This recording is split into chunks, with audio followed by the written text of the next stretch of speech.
Los rangos militares. Estas son jerarquías que se utilizan en las Fuerzas Armadas de todos los países del mundo, incluyendo por supuesto México, y que sirven para definir la posición y la autoridad de un miembro del servicio en relación con los demás elementos de las Fuerzas Armadas. Estos rangos se dividen en categorías que pueden variar según el país y la rama militar, pero suelen incluir generales, oficiales superiores como el coronel, el teniente coronel y el mayor, oficiales subalternos como el capitán, teniente, subteniente y el personal de tropa como el soldado raso, el marinero o el aviador. Pero, ¿sabías por qué se les llama como tal? Es decir, el origen y el porqué de estos rangos militares. ¿Puedes hablarles un poco de ello? Es por eso que Yolocamotes tiene el placer de traerles el día de hoy el origen de los rangos militares de hoy en día. El poder de la palabra. Los rangos militares son una parte fundamental de cualquier fuerza armada, y a lo largo de la historia han sido utilizados para establecer jerarquías claras y definir la autoridad y las responsabilidades de los miembros del servicio armado. Nuestro país no ha sido la excepción, pero ¿alguna vez te has preguntado de dónde provienen los nombres de estos rangos? He aquí algunos de ellos. Soldado. En la antigua Roma, aquella persona que por pelear recibía un sueldo era un soldado. Respecto de la palabra sueldo, proviene de solidus numus, moneda sólida, y esta era la moneda metálica, generalmente de oro, con la que se pagaban los servicios de las Fuerzas Armadas. De ahí que la moneda sólida, el solidus numus, el sueldo, con que se les pagaba a las mismas, daría lugar a soldado. Salario. Pero mucho antes de que la paga al guerrero se hiciera con monedas, se empleaban otros valores para compensarles, como las especias y la sal. La sal era un recurso valioso y esencial en la antigüedad y el cual se usaba como forma de pago común en muchas culturas. Por ello la palabra salario proviene de salarium. Ejército. Este proviene del latín exercitus, que a su vez proviene de la palabra exercere, que significa hacer ejercicio o estirar. A los hombres que hacían ejercicio para estar mejor preparados físicamente para la guerra se les denominó ejército. Oficiales.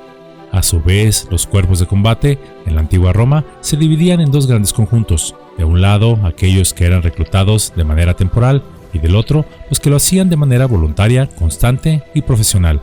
Estos últimos poseían un rango superior a los reclutados y por ser ese su oficio formal, en el Imperio Romano se les llamaba officialis, es decir, oficiales. Tropa. Los galos, es decir, los pueblos que habitaron lo que hoy es Francia y Bélgica, empleaban la palabra troupe o troupe para referirse al grupo que se convocaba con un mismo fin, por lo general para ir a la guerra. Entre los derivados de esta palabra están tropa, tropel y atropello, el cual expresaba el concepto de un conjunto de jinetes pasando por encima del enemigo. En el mismo sentido, tropelía es un abuso, porque significaría que están pasando por encima de ti. Brigada. Esta deriva de la palabra italiana brigante, el cual definía a un bandido. Esta dio lugar a brigada, el cual era un conjunto de combatientes faltos de disciplina o saqueadores. Bribón, brío y brigadier son términos emparentados con brigada. Teniente. Esta palabra procede del latín tenentis, que significaba el que tiene.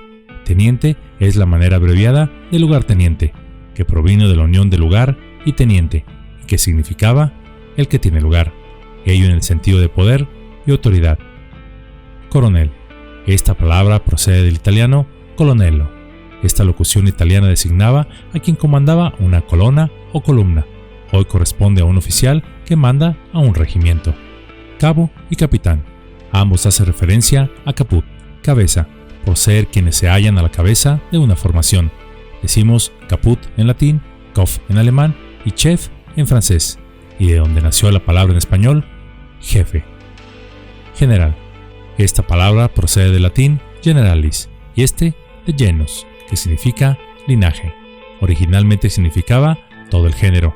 En términos militares significaba el que manda a todos los de su linaje, es decir, a todos los militares. Alférez. En cuanto a alférez, este proviene de alfaris, la voz árabe para señalar al caballero.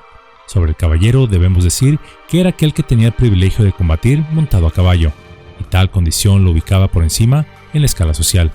Por cierto, de ahí procede el nombre de alfaro. Centinela. El centinela, proveniente del italiano sentinella, se encargaba de sentire, oír los ruidos extraños. Ayudante de campo, también conocido como aide de camp, procede del francés y que significa literalmente ayudante de campo, el cual es el asistente personal, secretario o asistente militar de una persona de alto rango o un jefe de estado. De ahí derivaría la palabra edecán, regimiento. Pero por supuesto, ¿quién mandaba sobre todas las tropas? El rey. Esta era la persona que regía en la región, ambas palabras procedientes de regis, rey, el cual bajo su ala tenía al regimiento. Estos eran hombres de su entera confianza, listos para el combate, como por ejemplo uno que presentaré a continuación. El campeón. En todos los ejércitos de la antigüedad podía encontrarse un grupo de élite. Estos hombres que se manejaban con autoridad y experiencia, veteranos de 1000 enfrentamientos, debido a su cómodo accionar en el campo de batalla, los llamaron campeadores o campeones. Por ello, en un principio, la palabra campeón era sinónimo de luchador. Un claro ejemplo es el vocablo alemán Kampf, lucha. Por ejemplo, el libro que escribió el canciller alemán del que no puedo nombrar, Mein Kampf, mi lucha. Por cierto, en relación a este campeón militar, existe una interesante variación que creo todos conocemos. En Inglaterra en la antigüedad existía una costumbre durante la asunción del nuevo monarca que protagonizaba al campeón del rey o la reina. La ceremonia de coronación se realizaba en la abadía de Westminster, pero ese acto era precedido por la toma de posesión del reino, así como la situación de los lores en el Westminster Hall, una de las salas más antiguas del Parlamento británico. Ahí, mientras el monarca disfrutaba de la mesa con sus hombres, repentinamente irrumpía el campeón del rey, un caballero de gran experiencia militar, el cual ingresaba montado, armado con una lanza y el rostro cubierto por un casco. A su lado, a pie, el heraldo, su mensajero del campeón, preguntaba en nombre de su señor si había alguien presente que osara cuestionar aquella coronación, puesto que él estaba ahí para hacer valer los derechos de su señor y enfrentar en combate a quien lo contradijera. Ante el silencio general, el rey tomaba un sorbo de vino en honor de su campeón y le enviaba la copa casi llena. El caballero bebía de ella y la alzaba mientras recibía una ovación. No devolvía la copa, la conservaba como un obsequio de su majestad. De ahí nació la costumbre de que en los deportes que todos conocemos hoy en día, el campeón recibe una copa. En esta sencilla cápsula vimos el curioso origen y significado de los nombres de algunos de los rangos militares más comunes en todo el mundo, así como pudimos observar cómo los mismos han evolucionado a lo largo del tiempo para convertirse en términos que todos conocemos hoy en día. La evolución de las palabras a lo largo de la historia ha sido influenciada por distintos factores, como la globalización, la tecnología, la migración, la economía, entre otros. A medida que las sociedades se han ido transformando y evolucionando, también lo hacen las palabras que se utilizan para comunicarse. Esta evolución es una muestra de nuestra capacidad para adaptarnos a nuevas realidades. Además, las palabras son una manera de expresión que reflejan las ideas, los valores y la cultura de una sociedad. Por ello, y es mi opinión personal, usemos las palabras adecuadas para expresarnos, ya que éstas poseen un gran poder. Nos pueden hacer felices o tristes, pueden hacernos reír o llorar, pero también inspirarnos y darnos ánimos. Estas son como una abeja, pues tienen miel y aguijón, ya que mientras los edificios, los monumentos o la infraestructura física son la prueba tangible del poder de una civilización, las palabras con las que se expresa una sociedad son el vestido de su pensamiento, así como el reflejo de su alma.